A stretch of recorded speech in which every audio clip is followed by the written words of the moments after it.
ಏನಪ್ಪ ಅಂತಂದ್ರೆ ಪಾರ್ಟಿಗಳು party fund ಕೊಡಿಸ್ಬೇಕಾಕೈತಿ, ದುಡ್ಡು ಕೊಡಿಸ್ಬೇಕಾಕೈತಿ. ಯಾಕಂದ್ರೆ ಮತ ಹಾಕಕ್ಕೆ ಬರೋರು 500,000 ತೊಗೊಳೋರು ಹೆಚ್ಚಿರ್ತಾರೆ.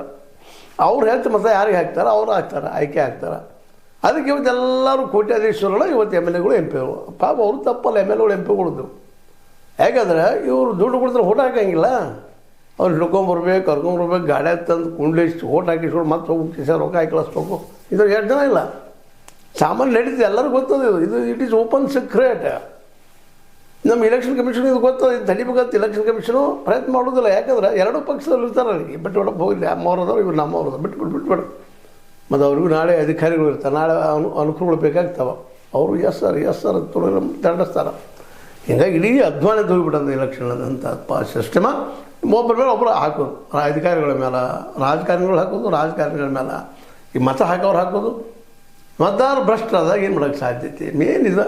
ಯಾರಪ್ಪ ಇಲ್ಲಿ ಆಯ್ಕೆ ಮಾಡೋರು? ಜನನ ಭ್ರಷ್ಟರಾದಾಗ ಹೇಳಿದೆ ನಿಮಗೆ, ಬುದ್ಧಿವಂತರು ಬಂದು ಓಟ್ ಹಾಕಂಗಿಲ್ಲ ಜನ. ಯಾಕಂದ್ರೆ ನೋಡ್ರಿ, 60-65% ಇಡೀ ರಾಷ್ಟ್ರ ತುಂಬ ಆದ್ರೆ ಭಾಳ ಆತಲ್ಲ ರೀ ಸಲ ವೋಟಿಂಗ್ ಅಂತ ಅಂತೀವಿ ನಾವು. ಆ್ಯಕ್ಚುಲಿ 100 ಆಗ್ಬೇಕದು, ಆಗಿಲ್ಲ. ಕಾರಣ ಅಂದರೆ ಬುದ್ಧಿವಂತ ಬಂದು ಹಾಕೋದ್ರಿ. ಕೆಲವು ಸತ್ತಿರ್ತಾರೆ, ಬಲಿತ ಚೇಂಜ್ ಆಗಿರ್ತಾರೆ, ಮತ್ತು ಒಪ್ಪನೋ ಅದನ್ನು. ಅದ್ರ ಜೊತೆಗೆ ಎಲ್ಲರೂ ಸತ್ತಿರ್ತಾರೆ, 30% ಎಲ್ಲ ಜನ ಇಲ್ಲ.